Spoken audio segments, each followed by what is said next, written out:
सिद्धार्थनगर जिले में अवैध प्लाटिंग कर जमीन के कारोबारी मालामाल हो रहे हैं और जमींदारों की मिलीभगत से सरकार के राजस्व को भी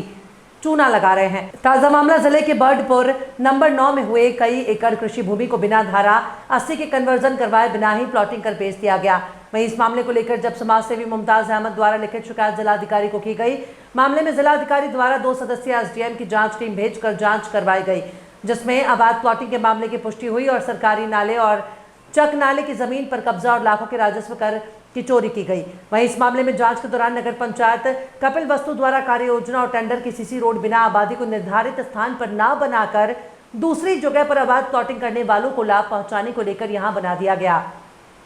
वहीं पूरे मामले को शिकायतकर्ता मुमताज अहमद द्वारा विस्तार से बताया गया कि प्लॉटिंग कारोबारी ने एग्रीमेंट कराकर बेनामा नहीं कराया, सीधे भूस्वामी से ही बेनामा कराकर भारी राजस्व की चोरी की और बिना नक्शा पास कराए रेरा में रजिस्ट्रेशन के प्लॉटिंग कर लगभग 100 प्लॉट बेच दिया, जो अवैध है। और ये भी बताया गया कि इस मामले में जो भी प्लॉटिंग खरीदने वाले कार्यकर्ताओं के साथ भी धोखा किया गया। सरकारी नाला और चकनाला धारा 32 लैंड की जमीन को बेचने का कार्य किया गया। वहीं इस मामले को लेकर जिलाधिकारी राजा गणपति ने बताया कि मामला संज्ञान में है और इस मामले में 2 सदस्यीय ही जांच टीम को भेजा गया था और जांच टीम द्वारा जो रिपोर्ट दी गई उसमें अवैध प्लॉटिंग की पुष्टि की गई और इस मामले में संबंधित लेखपाल और राजस्व निरीक्षक के खिलाफ सस्पेंड किया गया।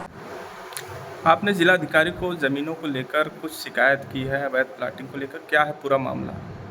हमने जिलाधिकारी महोदय को बर्डपुर नंबर 9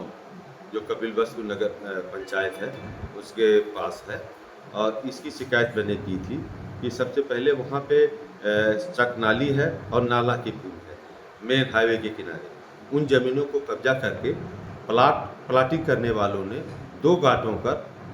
घाटों पर लगभग सैकड़ों की तादाद में उन्होंने प्लाटिंग कर रखी है और उन सरकारी ज़मीन जो 132 की लैंड है नाला और नाली की उसे पाट करके उसे किया गया। तो वो इस तरीके से उन्होंने वहाँ पे प्लाटिंग जो किया वो पहले एग्रीमेंट कराया एक ज़मीन के कारोबारी ने, फिर उसको किसान के माध्यम से बाद में उसे विभिन्न लोगों के हाथों उसको बेचने का काम किया, जिससे और धारा 80 नहीं कराया गया, भूमि का कन्वर्जन नहीं करा करके और रजिस्ट्री में भारी राजस्व की क्षति पहुंचाएगी, क्योंकि ये बड़ी भारी अनियमितता है और ज़बरदस्त तरीके से लोगों को सरकार की क्षति पहुंचाएगी। इसकी शिकायत मैंने की और उसी के साथ साथ हमने ये भी शिकायत की कि सरकारी भूमि नाला की ज़मीन को पर नगर पंचायत सड़क भी बनाने का प्रयास कर रहा है। नगर पंचायत ने उस वहाँ पर जहाँ पर वो सड़क ना तो कार्य योजना में स्वीकृत थी ना तो टेंडर में थी, वह सड़क बर्डपुर पलटा देवी मार्ग पर वहाँ से एक सरकारी चक रोड थी, वहाँ पर स्वीकृत थी वहाँ के टेंडर में और कार्य योजना में, लेकिन इस तरीके से अनियमित ढंग से वहाँ के नगर पंचायत ने वहाँ पे सीसी रोड नाले और नाली की ज़मीन के पर बनाने का काम किया। और सबसे बड़ी बात है कार्य योजना और टेंडर के स्थान को बदल करके भारी अनियमितता का काम किया और जो इसने बिना नक्शा पास कराए न जिला पंचायत से नक्शा पास करा करके प्लाटों की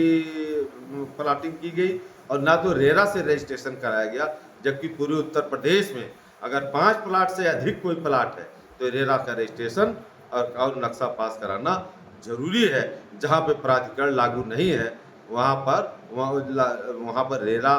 ग्रामीण क्षेत्रों में जिला पंचायत नक्शा पास करने का पावर अधिकार दिया गया है और अगर जिला पंचायत नक्शा नहीं पास करती है तो संबंधित विनियमित क्षेत्र या नगर पंचायत को नक्शा पास करने का अधिकार है, तो उसे नक्शा पास करना चाहिए। ये सब अवैध तरीके से करोड़ों रुपए की राजस्व की क्षति पहुंचाई गई है और ये भारी अनियमितता का मामला हमने अपने ऐसे जिलाधिकारी महोदय से अपेक्षा की और उन्होंने 2 PCS अधिकारी 2 SDM को वरिष्ठ SDM को इस पर जांच कमेटी बनाई, जांच कराई। मुझे पूरा भरोसा और यकीन है अपने जिलाधिकारी पर कि उस जांच करा करके और बहुत अच्छे ढंग से इस पर कार्रवाई करेंगे। निश्चित तौर पे राजस्व की क्षति पहुंचाने वालों और अनियमित ढंग से काम करने वाली नगर पंचायतों, अनियमित ढंग से नाला और नाली के कब्जा करने वाले लोगों के खिलाफ सबके विरुद्ध विधि अनुसार हमारे लोकप्रिय जिलाधिकारी कार्रवाई करेंगे, ऐसा मेरा विश्वास है। अवैध प्लॉटिंग और नगर पंचायत द्वारा सीसी रोड की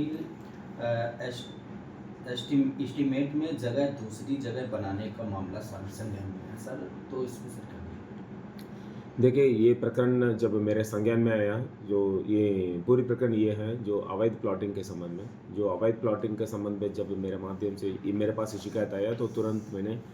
2 सदस्य समिति गठित किया है। वो 2 सदस्य समिति ने फिर रिपोर्ट हमको दिया है। रिपोर्ट में अवैध प्लॉटिंग पुष्टि की गई। अवैध प्लॉटिंग जब पुष्टि की गई तो फिर हमने जो संबंधित लेखपाल जिसमें मतलब शामिल है उनको मैंने सस्पेंड किया और साथ में राजस्व निरीक्षक को भी सस्पेंड किया गया है। इसमें जो अवैध प्लॉटिंग पर जो नगर पंचायत के माध्यम से, तो नगर पंचायत के माध्यम से जब सीसी रोड बनाया गया है तो फिर इसके संबंध में स्पष्टीकरण के हमने ईओ साहब को निर्गत किया गया। स्पष्टीकरण का जवाब आने के बाद उसमें उचित कार्रवाई की जाएगी। फिलहाल जब हम पता करने पर जो सीसी रोड का कुल खर्चा है 17 लाख अभी तक भुगतान नहीं हुआ। फिलहाल मतलब जो गलती हुआ है, जो गलती का ज़रूर कठोर से कठोर कार्रवाई की जाएगी।